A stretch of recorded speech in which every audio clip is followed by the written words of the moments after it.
Hechos 19. Pablo en Efeso. A. Los discípulos de Efeso son bautizados en el Espíritu Santo. 1:1-2. En Efeso, Pablo encuentra a unos discípulos que aún no habían recibido al Espíritu Santo. Aconteció que entre tanto que Apolos estaba en Corinto, Pablo, después de recorrer las regiones superiores, vino a Efeso, y hallando a ciertos discípulos, les dijo: ¿Recibisteis el Espíritu Santo cuando creísteis? Y ellos le dijeron: Ni siquiera hemos oído si hay Espíritu Santo. Aconteció que entre tanto que Apolos estaba en Corinto, Pablo, después de recorrer las regiones superiores, vino a Efeso. Pablo estuvo por último en Efeso en su camino de regreso de Corinto en su segundo viaje misionero. Ahora venía por el este, llegando a Efeso desde la región de Frigia. Él regresó a Efeso como lo había prometido en Hechos 18:21. B. ¿Recibisteis el Espíritu Santo cuando creísteis? Aparentemente había algo en estos discípulos que provocó esta pregunta de Pablo. No tenemos ninguna indicación de que fuera su costumbre preguntarle a la gente si habían recibido el Espíritu Santo cuando creían. C. Ni siquiera hemos oído si hay Espíritu Santo. Por su respuesta, estos discípulos efesios mostraron que no sabían mucho acerca de la naturaleza de Dios como se revela en Jesús. Sabían lo suficiente como para ser salvos y para ser estudiantes de Jesús. Fueron llamados discípulos, pero no sabían mucho acerca de todo lo que Jesús hizo por nosotros, especialmente en su promesa de enviar al Espíritu Santo cuando ascendió al cielo. Y puede ser que este no fuera el grupo de discípulos con el que Pablo habló originalmente en Efeso. Hechos 18, 19-21, y a quien Aquila y Priscila se habían quedado para servir. Aquila y Priscila estuvieron con Pablo por 1 año y medio en Corinto, y por sus cartas a los corintios parece que Pablo les enseñó acerca de la persona y la obra del Espíritu Santo. Estos ciertos discípulos pueden haber sido discípulos nuevos o jóvenes, no el grupo principal en Efeso. 2:3-4. Pablo hace distinción entre el bautismo de Juan el Bautista y el bautismo en el nombre de Jesús. Entonces dijo: ¿En qué, pues, fuisteis bautizados? Ellos dijeron: en el bautismo de Juan. Dijo Pablo: Juan bautizó con bautismo de arrepentimiento, diciendo al pueblo que creyesen en aquel que vendría después de él, esto es, en Jesús el Cristo. En el bautismo de Juan. Estos discípulos efesios solo tenían un entendimiento básico sobre el Mesías Jesús y su ministerio, solo lo que pudieron obtener a través del mensaje de Juan el Bautista. Estaban en el mismo lugar que Apolos antes de que Aquila y Priscila le explicaran más exactamente el camino de Dios. Hechos 18, 24-26. Y ellos pudieron haber recibido el bautismo de Juan de las manos del mismo Juan, o tal vez de alguno de los discípulos de Juan que continuaron en su ministerio después de la muerte de Juan. B. Juan bautizó con bautismo de arrepentimiento. Pablo señala que el bautismo de Juan era uno de arrepentimiento, no necesariamente de fe para salvación. El mensaje de Juan apuntaba a Jesús, pero por sí mismo no llevaba a los hombres a él. Y uno puede imaginar que estos discípulos efesios escucharon acerca de la venida del Mesías a través del mensaje de Juan, y escucharon que tenían que estar listos a través del arrepentimiento para recibir al Mesías. Sin embargo, en realidad no parecía que hubieran escuchado que el Mesías ya había venido, ni tampoco habían oído de la necesidad de creer en él, en su persona y en su obra. 2. Algunos han sugerido que estos discípulos efesios en realidad aún no eran cristianos. El problema con esto es que ellos son llamados discípulos, lo cual casi siempre se refiere a cristianos, seguidores genuinos de Jesucristo. Sin embargo, debe mencionarse que la palabra discípulo tiene un significado y aplicación más amplio que su uso más frecuente, describiendo a un seguidor de Jesús. 3. Sin embargo, Bruce hace el punto: cuando los hombres son llamados discípulos sin ninguna otra calificación, eso parece significar que eran discípulos de Jesús. Si Lucas hubiera querido indicar que eran discípulos de Juan el Bautista, lo habría dicho explícitamente. 3. 5-7. Los 12 discípulos de Efeso creen en Jesús, son bautizados y reciben el Espíritu Santo con sus dones. Cuando oyeron esto, fueron bautizados en el nombre del Señor Jesús. Y habiéndoles impuesto Pablo las manos, vino sobre ellos el Espíritu Santo, y hablaban en lenguas, y profetizaban. Eran por todos unos 12 hombres. Fueron bautizados en el nombre del Señor Jesús. Habiendo sido completamente preparados por su respuesta al mensaje de Juan el Bautista, ellos estaban listos para recibir a Jesús completamente y fueron bautizados en el nombre del Señor Jesús. Vino sobre ellos el Espíritu Santo. Después de ser bautizados, Pablo les impuso las manos. Habiéndoles impuesto Pablo las manos, y fueron llenos del Espíritu Santo y recibieron sus dones. Y Pablo escribió las cartas de 1 y 2 de Corintios durante su estancia en la ciudad de Efeso en ese tiempo. Y 1 de Corintios tiene mucho que decir acerca de la persona y la obra del Espíritu Santo. Eran por todos unos 12 hombres. Esto nos recuerda que no toda la iglesia en Efeso tenía este conocimiento y aceptación incompleto sobre la persona y el trabajo de Jesús, sino solo un grupo pequeño. Y una pregunta a menudo debatida es: ¿fueron estos 12 discípulos efesios en realidad cristianos antes de esta notable llenura del Espíritu Santo, o no? Por un lado, fueron llamados discípulos y parecían haber sido parte de la compañía de cristianos en Efeso, cosas que normalmente no se dirían de ellos si en realidad no fueran cristianos. Por otro lado, conocían muy poco acerca de Jesús, y fueron bautizados en agua otra vez, esta vez en el nombre de Jesús. Es difícil saber con certeza si ya eran cristianos o no, pero se puede decir con certeza que Pablo percibió que les faltaba algo del Espíritu Santo en sus vidas. 2. Es justo que cada cristiano de hoy considere si alguien fuera a examinar su vida notarían una evidente ausencia de la persona y el poder del Espíritu Santo. 3. Estos discípulos efesios sintieron su necesidad de estar bien con Dios, y supieron que la respuesta estaba en el Mesías de Dios, pero no habían ido más allá de eso. Necesitan ir hasta el final, confiar en todo lo que Jesús es y en todo lo que ha hecho, y ser llenos del poder del Espíritu Santo. 4. ¿Habéis recibido el Espíritu Santo desde que creíste? Amados, ¿estáis ahora recibiendo el Espíritu? ¿Estáis viviendo bajo su influencia divina? ¿Estáis llenos de su poder? Háganse esta pregunta personalmente. Me temo que algunos profesores tendrán que admitir que saben poco sobre si hay un Espíritu Santo, y otros tendrán que confesar que, aunque han disfrutado un poco de su obra de salvación, no conocen mucho de su influencia ennoblecedora y santificadora. Spurgeon. Dios siempre quiere que vayamos más profundo. Tendemos a tomar solo un sorbo donde podríamos beber abundantemente. Bebemos abundantemente donde podríamos mojarnos, y solo nos mojamos donde podríamos sumergirnos y nadar. La mayoría de nosotros necesitamos ser motivados a profundizar más y más en las cosas del Espíritu Santo. Si alguien parece no saber si tiene el poder y la presencia del Espíritu Santo en su vida, es justo asumir que no lo tienen. Si lo tienes, deberías saberlo. Dale a un hombre una descarga eléctrica y te aseguro que lo sabrá, pero si tiene al Espíritu Santo, lo sabrá aún más. Spurgeon, esto no es algo que debamos esperar. Nosotros podemos saber, uno puede saber que está lleno del Espíritu Santo.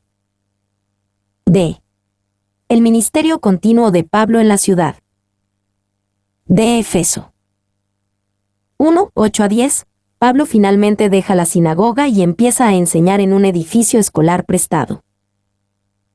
Y entrando Pablo en la sinagoga, habló con denuedo por espacio de 3 meses, discutiendo y persuadiendo acerca del reino de Dios. Pero endureciéndose algunos y no creyendo, maldiciendo el camino delante de la multitud, se apartó Pablo de ellos y separó a los discípulos, discutiendo cada día en la escuela de uno llamado Tirano. Así continuó por espacio de 2 años, de manera que todos los que habitaban en Asia, judíos y griegos, oyeron la palabra del Señor Jesús. Y entrando Pablo en la sinagoga, habló con denuedo por espacio de 3 meses. Pablo había predicado por un tiempo prolongado en la sinagoga, pero finalmente, la influencia de los judíos que rechazaron el mensaje lo llevó a salir. Entonces reanudó su enseñanza en el salón de un maestro gentil llamado Tirano, discutiendo cada día en la escuela de uno llamado Tirano. Un escrito antiguo, aunque no inspirado, dice que Pablo tenía sus reuniones en la escuela de Tirano desde las 11 de la mañana hasta las 4 de la tarde. Este era el tiempo en que la mayoría de la gente descansaba de su trabajo, incluyendo a Pablo, que trabajó para mantenerse a sí mismo mientras estaba en Efeso. Hechos 20, 34-35. Estas también pueden haber sido las horas de descanso para la escuela de Tirano. 2. Pablo hizo esto cada día, es decir, todos los días. Considerando el tiempo prolongado en Efeso, esto significó cientos de horas de enseñanza. No es de extrañar que la obra en Efeso fuera tan extensa y eficaz. B. Así continuó por espacio de 2 años.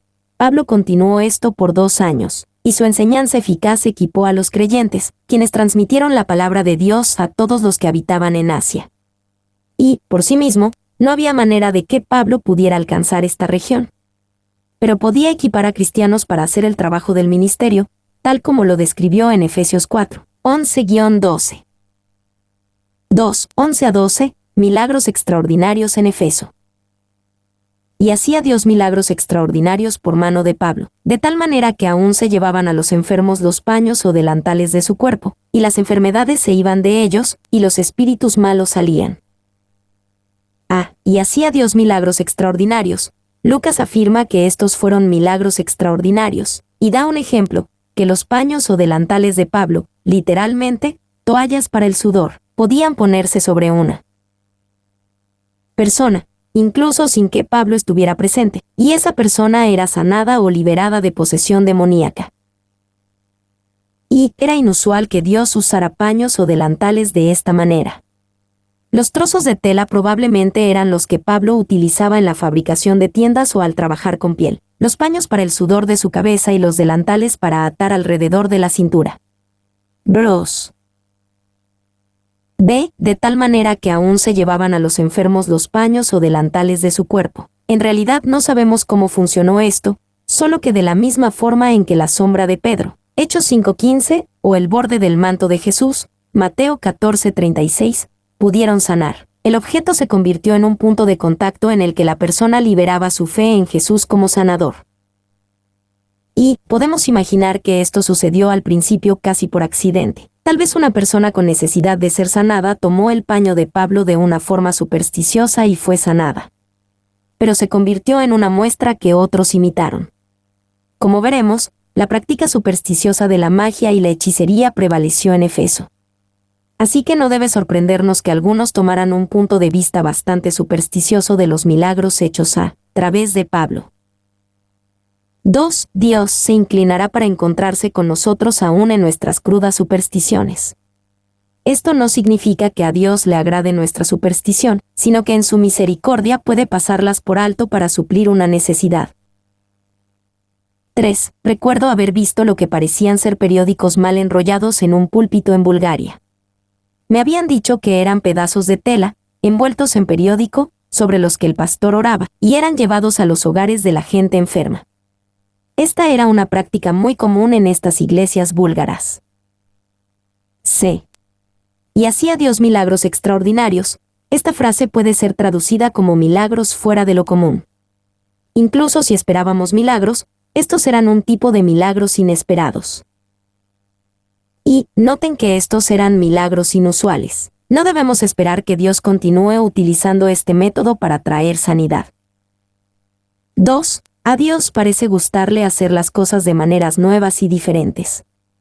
Por lo tanto, recibimos todo lo que se ha comprobado que es de la mano de Dios, pero buscamos solo aquello de lo cual tenemos un modelo bíblico.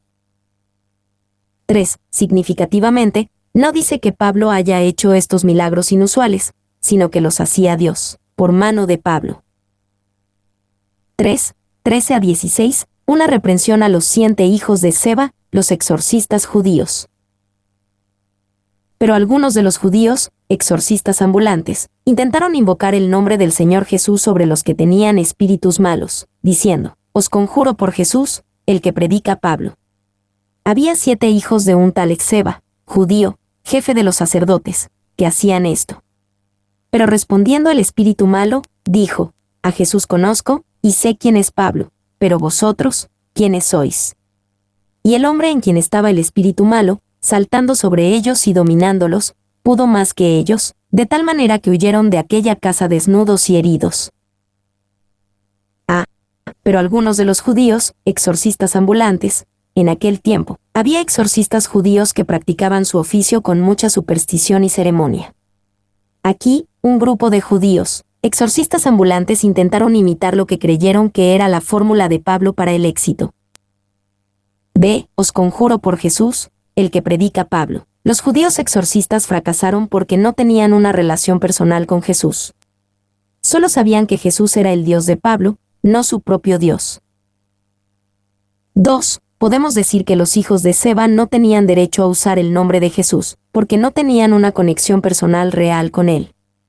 En el mismo patrón, hay muchas personas, muchos que asisten a la iglesia, que perecerán en el infierno porque no tienen una relación personal con Cristo Jesús.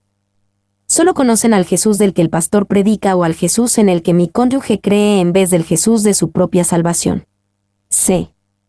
Pero respondiendo el espíritu malo, dijo, a Jesús conozco, y sé quién es Pablo, pero vosotros, ¿quiénes sois? El espíritu malo sabía exactamente quién era Jesús, y sabía exactamente quién era Pablo. Pero no conocía quiénes eran los 7 hijos de Seba. Aparentemente los espíritus malos saben quiénes son sus enemigos, en este caso, Jesús y Pablo, y no pierden su tiempo en conocer a aquellos que no son una amenaza para ellos, en este caso, los 7 hijos de Seba. D. Y el hombre en quien estaba el espíritu malo, saltando sobre ellos y dominándolos, pudo más que ellos. Como los 7 hijos de Seba no tenían una relación real con Jesús, no tenían ningún poder espiritual contra el espíritu malo. Salieron del encuentro desnudos y heridos. Fue peligroso para ellos tomar a la ligera la realidad de la guerra espiritual. 4. 17 a 20. En Efeso, muchos renuncian a objetos asociados con lo demoníaco. Y esto fue notorio a todos los que habitaban en Efeso, así judíos como griegos, y tuvieron temor todos ellos, y era magnificado el nombre del Señor Jesús. Y muchos de los que habían creído venían, confesando y dando cuenta de sus hechos. Asimismo muchos de los que habían practicado la magia trajeron los libros y los quemaron delante de todos. Y hecha la cuenta de su precio, hallaron que era 50,000 piezas de plata. Así crecía y prevalecía poderosamente la palabra del Señor. Y esto fue notorio a todos los que habitaban en Efeso, así judíos como griegos, y tuvieron temor todos ellos. El incidente con los hijos de Seba impresionó a la gente con la realidad del reino demoníaco. Les hizo temer al Señor y a lo demoníaco, ambos de manera saludable. Como resultado, fue magnificado el nombre del Señor Jesús. Y Efeso era una fortaleza de Satanás. Aquí se practicaban muchas cosas malignas, tanto supersticiosas como satánicas. Los libros que contenían fórmulas para hechicería y otras artes prohibidas e impuras eran abundantes en esa ciudad. Guideline. Y muchos de los que habían creído venían, confesando y dando cuenta de sus hechos. Aparentemente, antes del incidente de los hijos de Seba, muchos creyentes no sabían que estaban involucrados en actividades demoníacas. Ellos veían sus acciones bajo una luz mucho más inocente, hasta que conocieron la realidad de la actividad demoníaca. Asimismo muchos de los que habían practicado la magia trajeron los libros y los quemaron delante de todos. El incidente de los hijos de Seba también motivó a los cristianos a renunciar a cualquier conexión restante con lo demoníaco.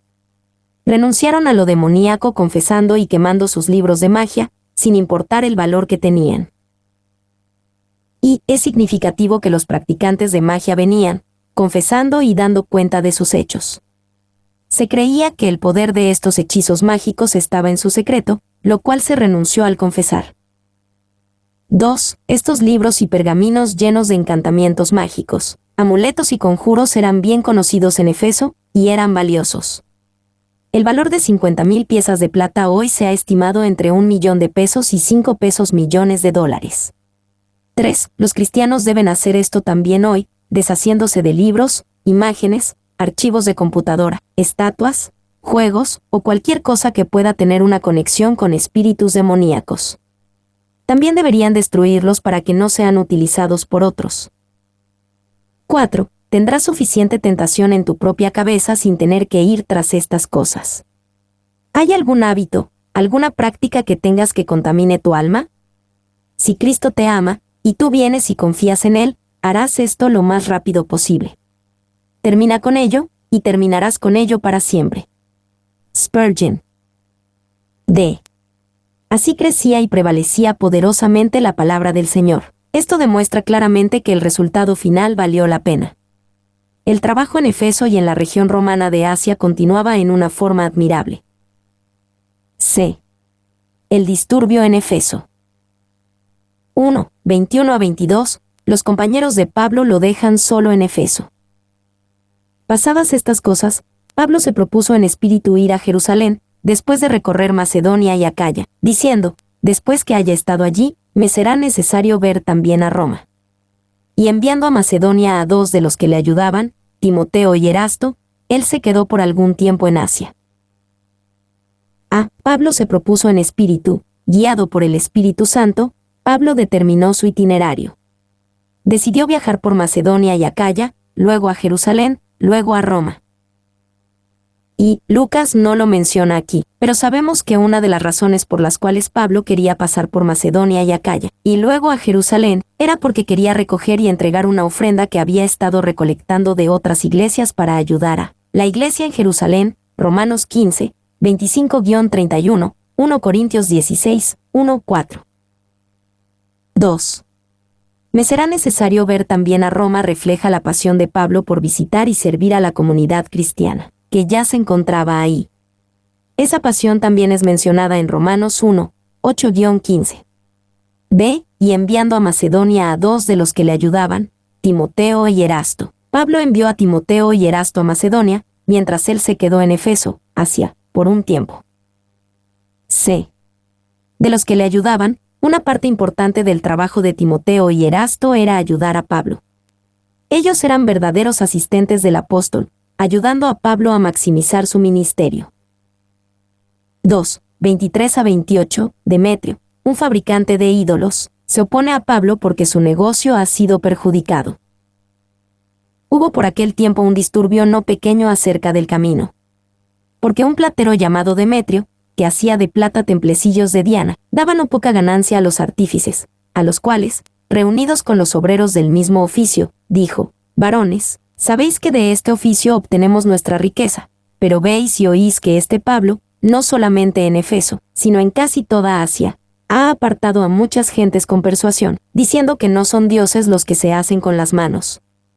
Y no solamente hay peligro de que este nuestro negocio venga a desacreditarse, sino también que el templo de la gran diosa Diana sea estimado en nada, y comience a ser destruida la majestad de aquella a quien venera toda Asia y el mundo entero.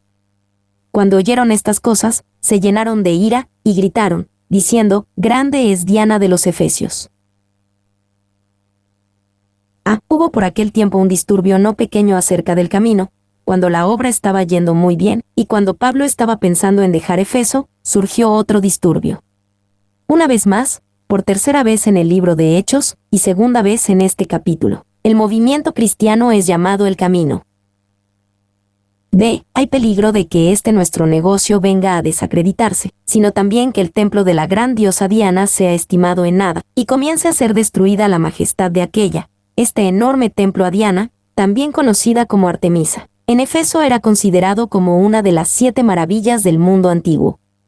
Se apoyaba sobre 127 pilares, cada uno de 60 pies de alto, y estaba decorado con grandes esculturas. Era historia perdida hasta que fue descubierto en 1869, y su altar principal fue desenterrado en 1965. Y el epicentro de la adoración a Artemisa era un meteorito negro que se parecía o había sido formado en una imagen grotesca de una mujer. La parte inferior estaba envuelta como una momia. El ídolo estaba cubierto con senos, simbolizando la fertilidad. Hughes. 2. El templo de Artemisa también fue uno de los bancos principales del mundo antiguo, donde los mercaderes, reyes e incluso ciudades hacían depósitos, y donde su dinero podía mantenerse seguro bajo la protección de la deidad. Longnecker. 3. A quien venera toda Asia, y el mundo entero. El templo de Diana en Efeso era de hecho famoso en todo el mundo. Las baratijas y los ídolos de él deben haber sido una parte sustancial del comercio, sin importar qué tan inmoral fuera la adoración a la diosa del sexo. C. Este Pablo ha apartado a muchas gentes con persuasión, diciendo que no son dioses los que se hacen con las manos. La oposición de Demetrio y los otros fabricantes de ídolos fueron grandes cumplidos a la efectividad del trabajo de Pablo en la región. Pablo no estaba en una campaña para cerrar el templo de Diana, él solo hizo la obra de Señor. Cuando la gente venía a Jesús, naturalmente dejaban de adorar a Diana y de comprar santuarios asociados con el templo. Y el cristianismo debería afectar la economía, no solo en lo personal, sino también en la comunidad. Este efecto no siempre será bienvenido. En Efeso, el negocio de los santuarios había decaído a causa de la obra transformadora de Jesucristo. Esto sucede una y otra vez cuando Jesús hace su obra. Por ejemplo, un oficial romano llamado Plinio después escribió una carta a otro oficial llamado Trajano, describiendo cómo la gente ya no asistía a los santuarios debido a la influencia cristiana. Plinio quería saber qué debía hacer al respecto. 2. Así es como debemos esforzarnos para cambiar la sociedad. Desearía que el Evangelio afectara al comercio de Londres, me gustaría que pudiera. Hay ciertos comercios que necesitan ser afectados, necesitan ser reducidos un poco más. No por una ley del Parlamento. Dejen que las leyes del Parlamento nos dejen en paz. Nosotros podemos pelear esa batalla solos. Pero que llegue a su fin por la difusión del Evangelio. No tengo fe en ninguna reforma que no llegue a través del cambio de los corazones de los hombres. Spurgeon. Sino también que el templo de la gran diosa Diana sea estimado en nada, y comience a ser destruida la majestad de aquella a quien venera toda Asia, y el mundo entero. Demetrio era muy astuto en su forma de dirigirse a la multitud. Primero apeló a su interés financiero, y luego a su orgullo cívico. ¿Cómo se atreve Pablo a insultar y a menospreciar nuestro gran templo? Y a quien venera toda Asia, y el mundo entero es el argumento de todo el mundo lo hace. Todo el mundo hace esto y todo el mundo piensa esto no son argumentos elocuentes, pero son poderosos. 2. Sin embargo, en Hechos 19:37, el escribano dijo específicamente que Pablo no había blasfemado contra la diosa Diana. Pablo estaba en una campaña a favor de Jesús más que en una campaña contra todo lo demás. 3. 29-34, el disturbio genera fuerza. Y la ciudad se llenó de confusión, y a una se lanzaron al teatro, arrebatando a Gayo y a Aristarco, macedonios, compañeros de Pablo. Y queriendo Pablo salir al pueblo, los discípulos no le dejaron. También algunas de las autoridades de Asia, que eran sus amigos, le enviaron recado, rogándole que no se presentase en el teatro. Unos, pues, gritaban una cosa y otros otra, porque la concurrencia estaba confusa, y los más no sabían por qué se habían reunido. Y sacaron de entre la multitud a Alejandro, empujándole los judíos.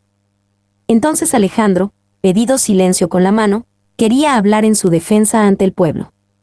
Pero cuando le conocieron que era judío, todos a una voz gritaron casi por 2 horas: «Grande es Diana de los Efesios». Y la ciudad se llenó de confusión, y a una se lanzaron al teatro. Tomando en cuenta la actitud romana de controlar con fuerza tales desórdenes civiles, las cosas estaban saliendo rápidamente de control. Y ha pasado con frecuencia en la historia del cristianismo que cuando Dios se mueve entre su pueblo y éste toma muy en serio su cristianismo, eso afecta la vida de quienes comercian con vicio o inmoralidad. Por ejemplo, en los primeros años del Ejército de Salvación, en inglés Salvation Army, este era tan efectivo que proxenetas y dueños de bares organizaron un ejército esqueleto para oponerse a ellos con amenazas y violencia, e incluso algunos trabajadores del Ejército de Salvación fueron asesinados. Y sacaron de entre la multitud a Alejandro, empujándole los judíos. Alejandro quería asegurarse de que la multitud supiera que los judíos tampoco aprobaban a Pablo, pero no logró nada ante la multitud enfurecida. Grande es Diana de los Efesios. Este canto repetido debe haber provocado un escalofrío en las espaldas de los cristianos, incluyendo a Pablo, que sin duda podía escucharlo desde afuera del teatro. Y el ruido debió haber sido ensordecedor. La acústica del teatro es excelente incluso hoy y en aquel entonces era aún mejor debido a las vasijas de bronce y barro colocadas a lo largo del auditorio. Williams. 2. Por 2 horas gritaron, grande es Diana de los Efesios. Piensa en cómo esto resuena en nuestro propio tiempo y observa la extrañeza de nuestro mundo. La gente dice hoy, con palabras, acciones, tiempo o dólares gastados. Grande es mi equipo deportivo. Grande es mi partido político. Grande es la economía consumista. Grande es la pornografía en Internet. Grande es la abundancia material. Grande es el emborracharse o drogarse. Y sin embargo, si uno dice, grande es el Señor Jesucristo, Él es considerado por muchos como extraño. 3. A pesar de la supuesta grandeza de Diana de los Efesios, nadie la adora hoy, al menos directamente. Sin embargo, hay millones y millones hoy que adoran y viven por Cristo Jesús, y que estarían dispuestos a morir por Él. Los ídolos y los dioses falsos tienen fecha de caducidad. Jesús de Nazaret vive para siempre. 4. 35 a 41. El escribano logra calmar la pasión de la multitud. Entonces el escribano, cuando había apaciguado a la multitud, dijo, varones efesios, ¿y quién es el hombre que no sabe que la ciudad de los Efesios es guardiana del templo de la gran diosa Diana y de la imagen venida de Júpiter? Puesto que esto no puede contradecirse, es necesario que os apaciguéis, y que nada hagáis precipitadamente. Porque habéis traído a estos hombres, sin ser sacrílegos ni blasfemadores de vuestra diosa. Que si Demetrio y los artífices que están con él tienen pleito contra alguno, audiencias se conceden, y procónsules hay, acúsense los unos a los otros. Y si demandáis alguna otra cosa, en legítima asamblea se puede decidir. Porque peligro hay de que seamos acusados de sedición por esto de hoy, no habiendo ninguna causa por la cual podamos dar razón de este concurso. Y habiendo dicho esto, despidió la asamblea. Puesto que esto no puede contradecirse, es necesario que os apaciguéis, y que nada hagáis precipitadamente. El escribano, algo así como el alcalde de la ciudad, dijo palabras sensibles. Lucas quiso mostrar que la gente racional no veía nada que temer o a qué oponerse en el cristianismo. Y Dios obró poderosamente en Efeso, pero también lo hizo el diablo. Esta puede ser una de las razones por las que Pablo escribió tan detalladamente sobre la batalla espiritual que cada cristiano enfrenta contra poderes de oscuridad espiritual en su carta a los Efesios, Efesios 6, 10-20. 2. Este capítulo nos enseña a todos una lección permanente, que cuando los discípulos tienen un verdadero avivamiento, la sociedad obtiene una revolución. Cuando el Espíritu se mueve entre los hijos de Dios, podemos esperar otros movimientos poderosos entre los no creyentes, y no. Debemos sorprendernos si el mismo diablo viene, con gran ira, como si supiera que le queda poco tiempo. Pearson, B. despidió la asamblea. Dios usó al escribano para calmar a la multitud y terminar con la amenaza inmediata para Pablo y los otros cristianos. Dios había preservado a su obra y a su pueblo, otra vez. Y asamblea en Hechos 19:41 es la palabra griega ekliche, la misma palabra utilizada para iglesia. Era un término no religioso usado para describir a una reunión o asociación de personas. Mi nombre es Demim, soy tu asistente personal. Mi sitio en internet es demim.es.tl.